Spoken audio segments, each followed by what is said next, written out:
সবাই জানেন যে আদিত্য SMA রোগে আক্রান্ত। আমি ওনার পাশেই রয়েছি, ওনার মায়ের মুখেই শুনে নাও পুরো ডিটেলসটা।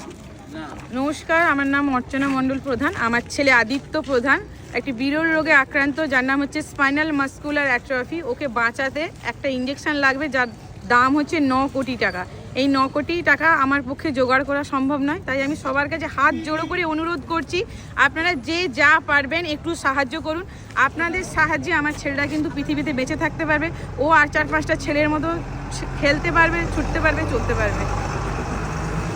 আমি অবশ্যই পাশে আছি, আমার সাধ্য মতো আমি চেষ্টা করব। আপনারা সবাই পাশে থাকুন এবং আমি ভিডিওটা ছাড়ার পরে যারা দেখছেন বা ফলোয়ার্স নন ফলোয়ার্স যারা, সবাই শেয়ার করে দিন এবং কোড পাঠানো থাকবে।